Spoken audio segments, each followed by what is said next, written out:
Hello guys, welcome to in my YouTube channel खोटा classes by M K Pandey. आज हम लोग यहाँ पे देखिए ये पढ़ा पंचायत शासन व्यवस्था, जो हम लोग देख रहे हैं कि पढ़ा पंचायत शासन व्यवस्था, इससे कुछ क्वेश्चन हम लोग यहाँ पे देख रहे हैं कि क्वेश्चन दिया हुआ है, उसका आंसर हम लोग देखेंगे। देखिए कि सबसे पहला क्वेश्चन जो दिया हुआ है कि पढ़ा पंचायत शासन व्यवस्था का संबंध किस जनजाति समुदाय से है, तो इसका आंसर हो जाएगा उरांव जनजाति से। किस जनजाति से है? उरांव जनजाति से। नेक्स्ट क्वेश्चन है कि उरांव जनजाति में ग्राम प्रधान को क्या कहा जाता है। उरांव जनजाति में जो हमारे ग्राम प्रधान होते हैं उरांव जनजाति में, उनको क्या कहा जाता है? तो उरांव जनजाति के जो ग्राम प्रधान होते हैं वो होते हैं महतो। वो क्या होते हैं? महतो होते हैं। नेक्स्ट क्वेश्चन की ओर बढ़ते हैं। कहता है कि पढ़ा पंचायत शासन व्यवस्था में महतों के संबंध में निम्न में से कौन सा कथन असत्य है। अब देखिए यहाँ पे क्वेश्चन होना चाहिए कौन सा कथन असत्य है। तो देखते हैं यहाँ पे अगर हम लोग बात करते हैं कि पहला क्वेश्चन है, पहला दिया हुआ है कि यह गांव का प्रधान होता है। जी बिल्कुल प्रधान होता है। महतो जो होता है, उरांव जनजाति जो है, उस जनजाति के शासन व्यवस्था का प्रधान, गांव का प्रधान कौन होता है? महतो होता है। यह गांव के स्तर के मामलों का निपटारा करता है। जी एकदम करता है। महतों के पास प्रशासनिक और न्यायिक दोनों प्रकार के अधिकार होते हैं। जी बिल्कुल होते हैं। तो यहाँ पे कोई भी कथन असत्य नहीं है, यहाँ पे टोटल कथन सत्य है। यहाँ पे टोटल कथन क्या हो जाएगा? सत्य है। तो इसका आंसर क्या हो जाएगा? डी। नेक्स्ट क्वेश्चन है कि उरांव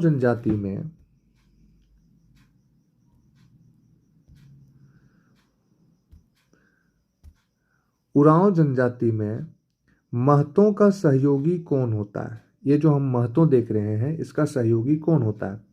तो महतों का सहयोगी कौन होगा? तो महतों का सहयोगी होगा मांझी। नेक्स्ट क्वेश्चन है कि निम्न में से कौन महतों के पंचायती आदेशों को, देखिए क्या कह रहा है कि महतों के पंचायती आदेशों को लोगों तक पहुंचाने का काम कौन करता है? तो लोगों तक पहुंचाने का काम कौन करेगा? मांझी करेगा। क्यों? क्योंकि महतों का सहयोगी कौन होता है? मांझी होता है। इसलिए पंचायती आदेशों को लोगों तक पहुंचाने का काम कौन करेगा? मांझी करेगा। नेक्स्ट क्वेश्चन है कि पढ़ा पंचायत शासन व्यवस्था में, देखिए कई गांवों से मिलकर बनी अंतर ग्रामीण पंचायत को क्या कहा जाता है? तो क्या कहा जाता है? तो कहा जाता है पढ़ा कहा जाता है। क्या कहा जाता है? पढ़ा कहा जाता है। नेक्स्ट क्वेश्चन है कि पढ़ा पंचायत शासन व्यवस्था की जो अंतर ग्रामीण पढ़ा होता है, पंचायत होता है, उसमें पढ़ा कितने स्तरों में विभक्त होता है? तो पढ़ा 3 स्तरों में विभक्त होता है। कौन कौन सा? उच्च, मध्य और निम्न। उच्च में होता है, मध्यम में होता है और निम्न में होता है। नेक्स्ट क्वेश्चन यहाँ पे देखिए। नेक्स्ट क्वेश्चन है कि पढ़ा पंचायत शासन व्यवस्था में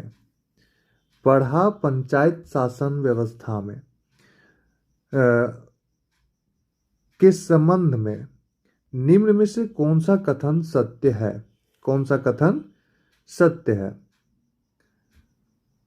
तो देखिए यहाँ पे कौन सा कथन सत्य है कि पंचायत की कार्यवाही में केवल पुरुषों की भागीदारी होती है। नेक्स्ट है कि पंचायत में कार्यवाही में केवल महिलाओं की भागीदारी होती है। एक में देख रहे हैं क्या बोला है कि केवल पुरुषों की भागीदारी होती है, एक में बोला महिलाओं की भागीदारी होती है। फिर यहाँ पे बोला कि पंचायत की कार्यवाही में केवल बुजुर्गों की भागीदारी होती है। और नेक्स्ट है कि पंचायत की कार्यवाही में पुरुष तथा महिलाओं दोनों की भागीदारी होती है। तो इसका आंसर क्या हो जाएगा? पुरुष तथा महिलाओं की दोनों की भागीदारी होती है। तो इसका आंसर हो जाएगा डी, कि पंचायत की कार्यवाही में पुरुष तथा महिलाओं दोनों की भागीदारी होती है। नेक्स्ट क्वेश्चन है कि पढ़ा पंचायत शासन व्यवस्था में 2 या अधिक गांवों के बीच के विवादों का समाधान कौन करता है? तो देखिए, जाहिर सी बात है कि पढ़ा पंचायत शासन व्यवस्था जो है उसमें दो या अधिक गांवों के बीचों का जो विवाद होता है उसका समाधान कौन करेगा? तो पढ़ा करेगा। अब देखिए, पढ़ा जो बनता है उसका जो प्रधान होता है वो कौन होता है? पढ़ा राजा ही होता है। ठीक है। कहा जाता है कि पढ़ा पंचायत का जो प्रमुख होता है वो कौन होता है? तो पढ़ा पंचायत जो है इसका प्रमुख कौन होगा? पढ़ा राजा होगा। कौन होगा? पढ़ा राजा होगा। अब देखिए, जो पढ़ा पंचायत बनता है वो बनता है 5, 7, 11, 21 और 22 इतने गांवों को मिलाकर पढ़ा पंचायत का निर्माण किया जाता है। नेक्स्ट क्वेश्चन है कि पढ़ा पंचायत शासन व्यवस्था में जिस मामले का निपटारा ग्राम के स्तर पर नहीं होता है, मतलब पढ़ा पंचायत शासन व्यवस्था में जो ग्राम स्तर पर निपटारा नहीं होता है उसको कहाँ पे स्थानांतरित किया जाता है? तो उसको स्थानांतरित किया जाता है पढ़ा राजा के पास। अब देखिए, जो पढ़ा राजा के पास नहीं होगा वो कहाँ पे भेजा जाएगा? तो देखते हैं। तो पढ़ा पंचायत शासन व्यवस्था में, अब देखिए यहाँ पे है कि पढ़ा पंचायत शासन व्यवस्था में निम्न में से कौन सर्वोच्च न्यायालय की तरह कार्य करता है? तो जाहिर सी बात है कि जो पढ़ा राजा के पास जो मामला आएगा और वो नहीं निपटारा कर पाएगा तो इसका जो सर्वोच्च न्यायालय की तरह कार्य करता है इसके पास भेजा जाएगा। तो सर्वोच्च न्यायालय की तरह कौन काम करता है? पढ़ा दीवान करता है।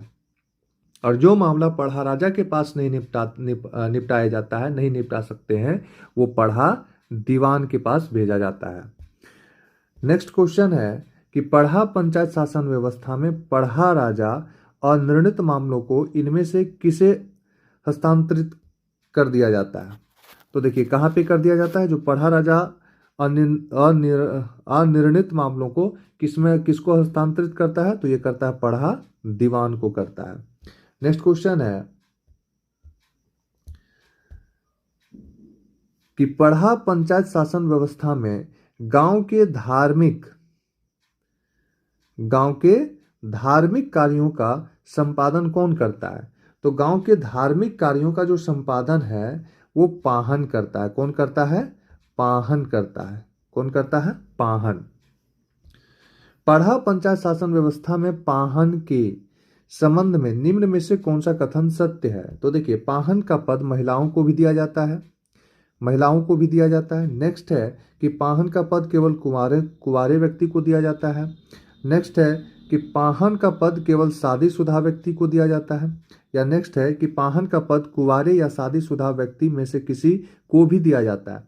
तो इसका आंसर हो जाएगा कि पाहन का पद जो होता है उरांव जनजाति में वो केवल शादीशुदा व्यक्ति को ही दिया जाता है। नेक्स्ट क्वेश्चन है, पढ़ा पंचायत शासन व्यवस्था में पाहन को जो भूमि दी जाती है उसे हम लोग क्या कहते हैं? तो उसको हम लोग कहते हैं पहनई भूमि कहते हैं। नेक्स्ट क्वेश्चन है कि पढ़ा पंचायत शासन व्यवस्था में बेगा के बारे में कौन सा कथन सत्य नहीं है? अब देखिए, बेगा को हम लोग वेदा भी कहते हैं। बेगा को हम लोग क्या कहते हैं? बेगा को हम लोग क्या कहते हैं? वेदा भी कहते हैं। ठीक है। और यह पाहन का सहयोगी भी होता है। वेदा जो होता है यह पाहन का सहयोगी होता है। नेक्स्ट है कि यह सामान्यतः देवी देवताओं की पूजा करके उन्हें शांत करने का कार्य करता है। तो ये इसमें भी सभी कथन सत्य हैं। तो इसका आंसर क्या हो जाएगा? सभी कथन सत्य है। नेक्स्ट क्वेश्चन कि पढ़ा पंचायत शासन व्यवस्था में महतों से पूर्व गांव को पुरोहित व लौकिक प्रधान कौन होता था? तो ये होता था बेगा। कौन होता था? बेगा। राइट आंसर बेगा। नेक्स्ट क्वेश्चन है कि पढ़ा पंचायत शासन व्यवस्था में डाडा पढ़ा के बारे में कौन सा कथन सत्य है? तो डाडा पढ़ा क्या हो जाएगा कि यह कई गांवों को मिलाकर बनाया जाता था, इसमें पढ़ा के प्रत्येक गांव का सदस्यता के रूप में अधिकार और दर्जा दिया जाता था, या इसमें पदों के अनुरूप अधिकार, कर्तव्य और पहचान चिन्ह दिया जाता था। और नेक्स्ट है कि यह सभी सत्य है। तो इसमें क्या होता है कि पढ़ा के लिए जो है कथन जो है ये तीनों मतलब तीनों सही है। नेक्स्ट है आपका कि पढ़ा पंच का आयोजन कब किया जाता है। जो पढ़ा पंच होता है उसका आयोजन कब किया जाता है। तो पढ़ा पंच का जो आयोजन किया जाता है वो कब किया जाता है। तो पढ़ा पंच का आयोजन किया जाता है आश्विन पूर्णिमा के दिन किया जाता है। पढ़ाई पंच का आयोजन कब किया जाता है, आश्विन पूर्णिमा के दिन किया जाता है। तो धन्यवाद।